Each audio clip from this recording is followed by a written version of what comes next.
Hello everyone, this is Grace from the Roselle Public Library. Today I will be reading Chapter 33 of Pinocchio by Carlo.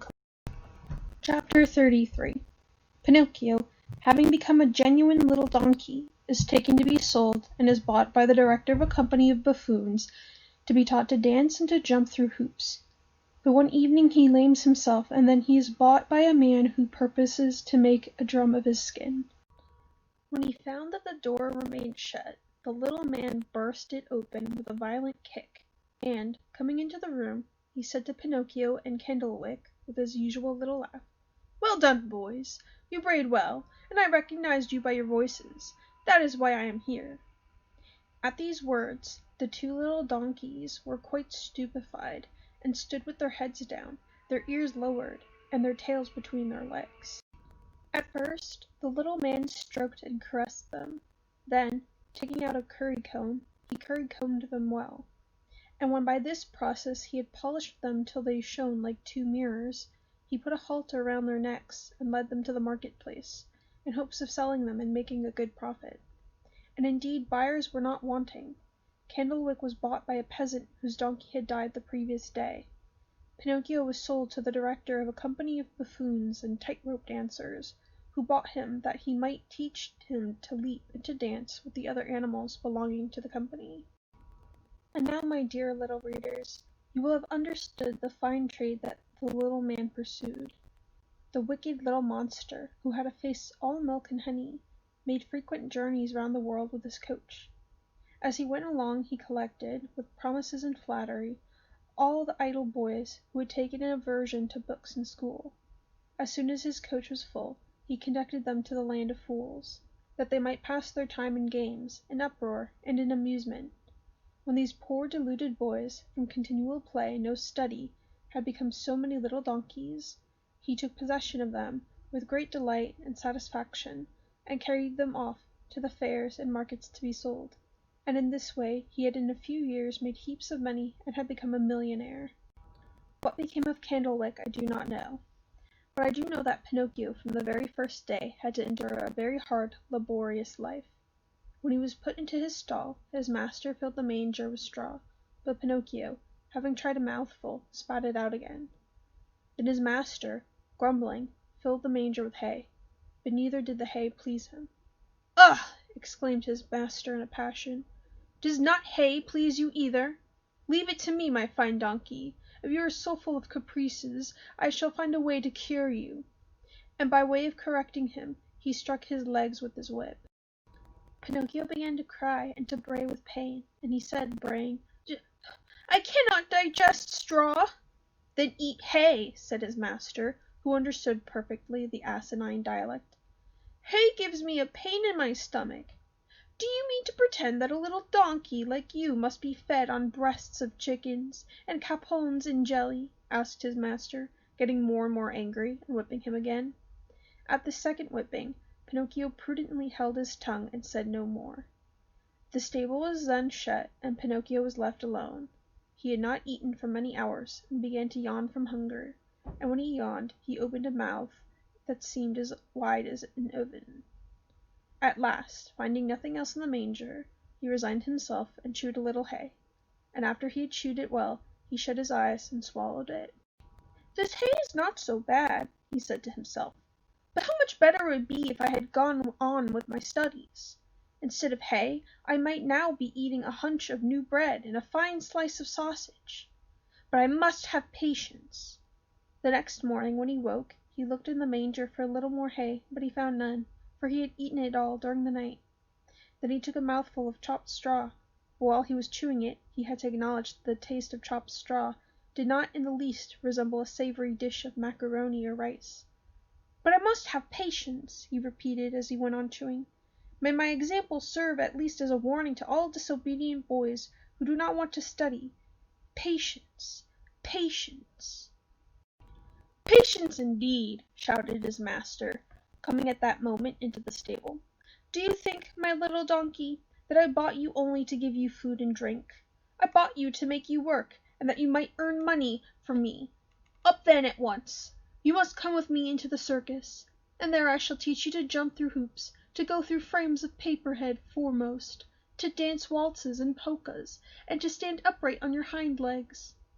Poor Pinocchio, either by love or by force, had to learn all these fine things, but it took him 3 months to learn them, and he got up many a whipping that nearly took off his skin. At last a day came when his master was able to announce that he would give a really extraordinary representation. The many-colored placards stuck on the street corners were worded thus: Great full-dress representation. Tonight will take place the usual feats and surprising performances executed by all the artists and by all the horses of the company, and moreover, the famous little donkey Pinocchio, called the star of the dance, will make his first appearance. The theater will be brilliantly illuminated. On that evening, as you may imagine, an hour before the play was to begin, the theater was crammed. There was not a place to be had either in the pit or the stalls or in the boxes, even by paying its weight in gold. The benches round the circus were crowded with children and with boys of all ages, who were in a fever of impatience to see the famous little donkey, Pinocchio, dance.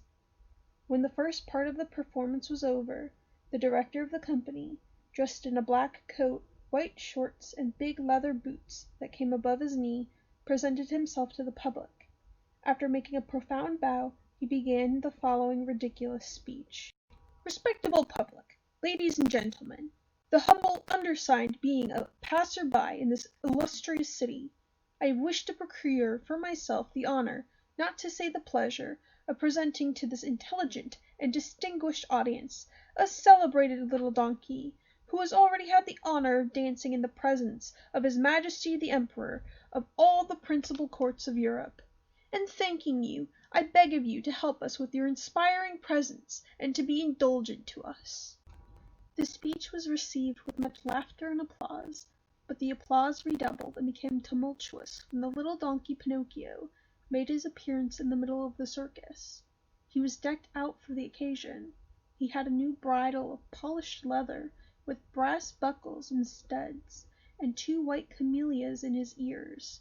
His mane was divided and curled, and each curl was tied with bows of colored ribbon.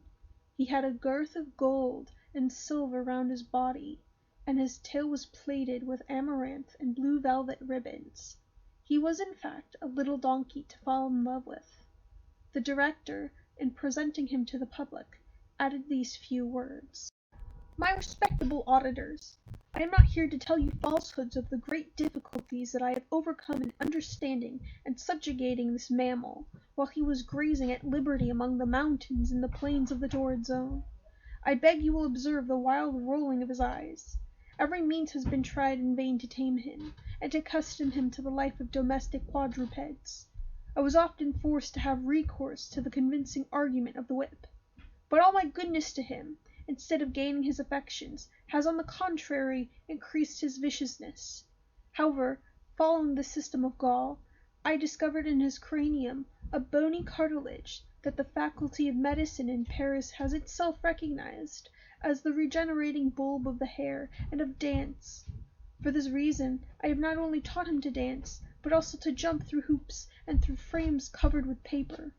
Admire him, and then pass your opinion on him. But before taking my leave of you, permit me, ladies and gentlemen, to invite you to the daily performance that will take place tomorrow evening. However, in the event that the weather should threaten rain, the performance will be postponed till tomorrow morning at 11. Here the director made another profound bow, and then turning to Pinocchio he said, Courage, Pinocchio! Before you begin your feats, make your bow to this distinguished audience. Ladies, gentlemen, and children. Pinocchio obeyed and bent both his knees till they touched the ground, and remained kneeling until the director, cracking his whip, shouted to him, At a foot's pace! Then the little donkey raised himself on his 4 legs and began to walk round the theater, keeping at a foot's pace. After a little, the director cried, Trot! And Pinocchio, obeying the order, changed to a trot. Gallop! And Pinocchio broke into a gallop. Full gallop! And Pinocchio went full gallop. But while he was going full speed, like a race-horse, the director, raising his arm in the air, fired off a pistol. At the shot, the little donkey, pretending to be wounded, fell his whole length in the circus, as if he were really dying. As he got up from the ground amid an outburst of applause, shouts and clapping of hands, he naturally raised his head and looked up, and he saw in one of the boxes a beautiful lady who wore round her neck a thick gold chain from which hung a medallion. On the medallion was painted the portrait of a puppet. "That is my portrait! That lady is the fairy," said Pinocchio to himself, recognizing her immediately, and overcome with delight he tried to cry, "Oh, my little fairy! My little fairy!" But instead of these words, a bray came from his throat, so prolonged that all the spectators laughed, and more especially all the children who were in the theatre. Then the director, to give him a lesson and to make him understand that it is not good manners to bray before the public, gave him a blow on his nose with the handle of his whip. The poor little donkey put his tongue out at an inch, and licked his nose for at least 5 minutes, thinking perhaps that it would ease the pain he felt. But what was his despair when, looking up a second time, he saw that the box was empty and that the fairy had disappeared.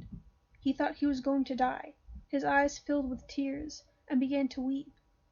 Nobody, however, noticed it, and least of all the director, who, cracking his whip, shouted, "Courage, Pinocchio! Now let the audience see how gracefully you can jump through the hoops." Pinocchio tried 2 or 3 times, but each time that he came in front of the hoop, instead of going through it, he found it easier to go under it. At last he made a leap and went through it, but his right leg, unfortunately, caught in the hoop, and that caused him to fall to the ground, doubled up in a heap on the other side. When he got up he was lame, and it was with great difficulty that he managed to return to the stable. "Bring out Pinocchio! We want the little donkey! Bring out the little donkey!" shouted all the boys in the theatre, touched and sorry for the sad accident. But the little donkey was seen no more that evening. The following morning the veterinary, or the doctor of animals, paid him a visit, and declared that he would remain lame for life. The director then said to the stable boy, "What do you suppose I can do with a lame donkey? He would eat food without earning it. Take him to the market and sell him."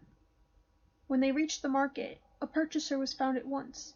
He asked the stable boy, "How much do you want for that lame donkey?" "20 francs." "I shall give you 20 pence. Don't suppose that I am buying him to make use of.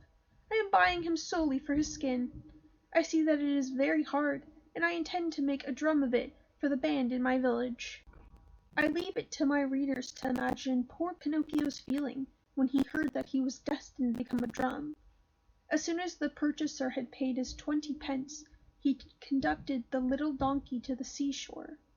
He put a stone round his neck and tied a rope round his leg, but held the end of the rope in his hand. Then he gave Pinocchio a sudden push and threw him into the water.